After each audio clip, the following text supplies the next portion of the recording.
গত 10 বছরে মালদা জেলা পিছিয়ে পড়েছে।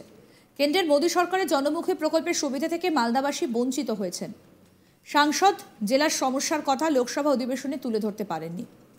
জেলার সমস্যা সমাধানের জন্য দিল্লিতে দরবার করেননি বা সোচ্চার হননি, যে কারণে জেলার নদী ভাঙন সমস্যা, সীমান্তের সমস্যার যেমন আজও সমাধান হয়নি, তেমনি যুবক যুবতীদের কর্মসংস্থানের ব্যবস্থা হয়নি। কংগ্রেসের প্রাক্তন সাংসদের বিরুদ্ধে বিস্ফোরক অভিযোগ তুললেন বিজেপির প্রার্থী। অথচ কংগ্রেসের প্রার্থী বলছেন যে তার বাবা 2006 সাল থেকেই গঙ্গা ভাঙনের জন্য 250 থেকে 300 কোটি টাকা কেন্দ্রীয় সরকারের কাছ থেকে এনেছেন। এবারের লোকসভা ভোটে মালদা দক্ষিণ লোকসভা কেন্দ্র হলো হাই ভোল্টেজ কেন্দ্র। সেখানে এবার বিজেপি প্রার্থী করেছে শ্রীরূপা মিত্র চৌধুরীকে, আর কংগ্রেসের প্রার্থী ঈশা খান চৌধুরী। মালদা দক্ষিণ লোকসভা কেন্দ্রের কংগ্রেস সাংসদ আবু হাসেম খান চৌধুরীর নাম না করে তার তীব্র সমালোচনা করলেন বিজেপির প্রার্থী শ্রীরূপা মিত্র চৌধুরী। এক সাংবাদিক বৈঠক করে মালদা দক্ষিণ লোকসভা কেন্দ্রের বিজেপি প্রার্থী শ্রীরূপা মিত্র চৌধুরী অভিযোগ তোলেন, সাংসদের ভূমিকার ফলে গত 10 বছরে মালদা জেলা পিছিয়ে পড়েছে। কেন্দ্রীয় সরকার তথা মোদী সরকারের জনমুখী প্রকল্পের সুবিধা থেকে মালদাবাসী বঞ্চিত হয়েছেন। শ্রীরূপা মিত্র চৌধুরীর দাবি, সাংসদ জেলার সমস্যার কথা লোকসভা অধিবেশনে তুলে ধরতে পারেননি। জেলার সমস্যা সমাধানের জন্য দিল্লিতে দরবার করেননি বা সোচ্চার হননি, যে কারণে জেলার নদী ভাঙন সমস্যা, সীমান্তের সমস্যার আজও সমাধান হয়নি, তেমনি যুবক যুবতীদের কর্মসংস্থানের ব্যবস্থা হয়নি। বিজেপি প্রার্থী শ্রীরূপা মিত্র চৌধুরীর আরও দাবি, এই জেলায় পর্যটনের উন্নয়ন করা যায়, বিমানবন্দর চালু করা যায়, কিন্তু মানুষের এই সুবিধে নিয়ে সাংসদ কোনো উদ্যোগী হননি। তার উদাসীনতা ও নির্লিপ্ততার জন্য আজ পিছিয়ে এই জেলা। বিজেপি প্রার্থী শ্রীরূপা মিত্র চৌধুরী আরও জানান, গত 10 বছরে সাংসদ মানুষের জন্য কী কাজ করেছেন তা তিনি দেখাতে পারবেন না। পরিযায়ী শ্রমিক, সংখ্যালঘু সম্প্রদায় মানুষের জন্য কখনো মুখ খুলতে দেখা যায়নি সাংসদকে। এবার আপনাদের শোনাবো কি বলছেন বিজেপির প্রার্থী শ্রীরূপা মিত্র চৌধুরী। প্রতি বছর গঙ্গার ভাঙন হয় এবং গঙ্গার ভাঙন হলে মানুষ বাস্তুভিটে হারান, তাদের যে জমি, সামান্যতম জমি, সেটাও তারা হারিয়ে যায় অনেক সময়। এবং এছাড়া আমরা দেখেছি মন্দির এবং স্কুল, নানান রকমের ইনস্টিটিউশনাল বিল্ডিং, সেগুলোকেও আমরা গঙ্গার ভাঙনে তলিয়ে যেতে দেখেছি। এটা আমাদের কাছে একটা বিরাট বড় সমস্যা, দক্ষিণ মালদা লোকসভা কেন্দ্রের সমস্যা।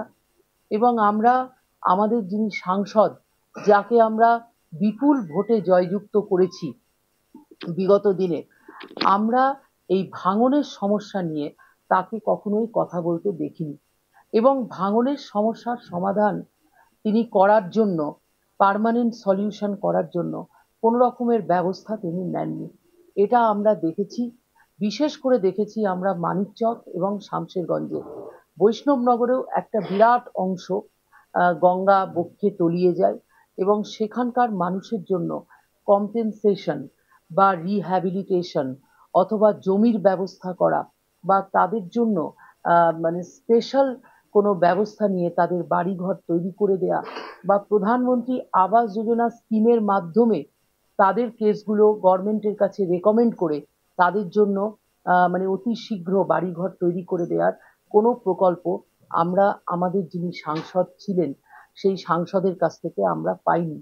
আমরা এটাও দেখেছি, কিছু প্রত্যন্ত বর্ডার এলাকায় আমরা বাস করি, যে বর্ডার এলাকায় আমাদের সবদলপুর, সুখদেবপুর, মহব্বতপুর, এই যে জায়গাগুলো বা শোভাপুর, এই সমস্ত জায়গার মানুষ কৃষিজীবী মানুষ, তাদেরকে আমরা দেখেছি যে তারা গঙ্গা ভাঙনে কবলিত হয়ে বিভিন্ন ল্যান্ড এরিয়াতে যাওয়ার জন্য প্রচুর চেষ্টা করেছেন, প্রচুর অনুরোধ করেছেন বিভিন্নভাবে সরকারের কাছে, সাংসদের কাছে, বিভিন্ন বিধায়কের কাছে, কিন্তু তাদের জন্য কোনো পার্মানেন্ট সলিউশন করার কোনো প্রচেষ্টা আমরা এই সাংসদের কাছ থেকে পাইনি। এমনকি আমরা এটাও দেখিনি যে সাংসদ এই সমস্ত জায়গায় ভ্রমণ করে ভাঙন কবলিত এলাকার মানুষের পাশে দাঁড়িয়েছেন, সেই চিত্রটাও আমরা বিগত 10 বছরে দেখতে পাইনি। এটা আমাদের এলাকার মানুষের একটা চরম ক্ষোভ রয়েছে যে আমরা সাংসদ জিতিয়েছি, কিন্তু আমরা তার কাছ থেকে যে পরিষেবা, ভাঙন অধ্যুষিত এলাকার মানুষের যে পরিষেবা পাওয়ার কথা, সেটা আমরা পাইনি। বাবা আবু হাসেম খান চৌধুরীর হয়ে সাফাই দিলেন তার ছেলে তথা দক্ষিণ মালদা লোকসভা কেন্দ্রের এবারের কংগ্রেসের প্রার্থী ঈশা খান চৌধুরী। তিনি জানান, সামনে লোকসভা ভোট, তাই বিরোধীরা অনেক কিছু বলবেন। আমাদের সাংসদ আবু হাসেম খান চৌধুরী বা ডালুবাবু গঙ্গা ভাঙন এলাকার মানুষের সঙ্গে রীতিমতো যোগাযোগ রেখেছেন। কি বলছেন তিনি, শুনবো। এখন ইলেকশনের সময় এসে গেছে।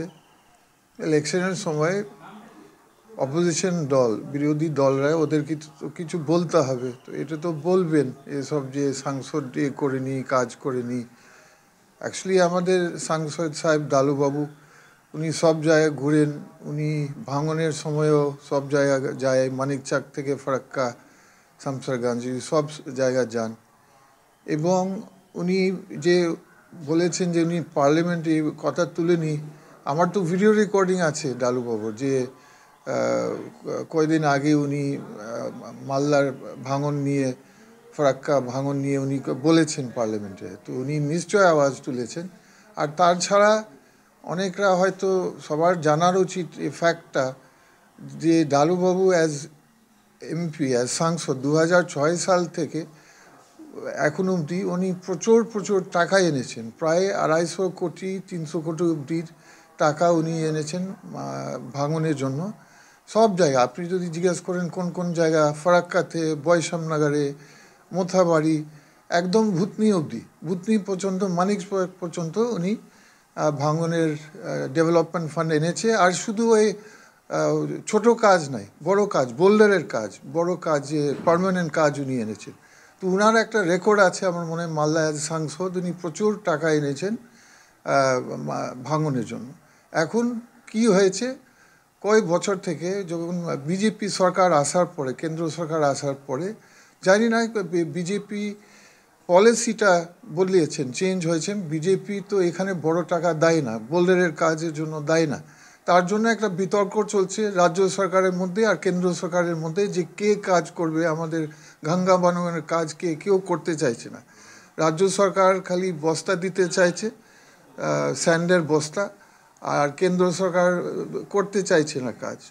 তো বিজেপি, আমি উল্টো জিজ্ঞাসা করব যে আপনাদের কাজ কোথায়? আপনারা তো 10 বছর কেন্দ্র সরকার আপনাদেরই, আপনারা একটা বড় কাজ দেখাতে পারেন না। আর ডালুবাবু উল্টো, উনি প্রায় 250-300 কোটি কাজ এনেছেন মালদা মুর্শিদাবাদের জন্য অ্যাজ সাংসদ। ওনার রেকর্ড আছে, ভালো রেকর্ড আছে। পার্লামেন্টে কথা বলছেন না মানুষের, এটা কতটা সত্যি? না, এটাও সত্যি না। মাঝে মাঝে উনি বলেন, আমি বললাম যে স্পেশালি এ বিষয় নিয়ে কিছুদিন আগে উনি বলেছেন। আরও আপডেট পেতে দেখতে থাকুন আজ তাক বাংলার ইউটিউব চ্যানেল, সাবস্ক্রাইব করুন।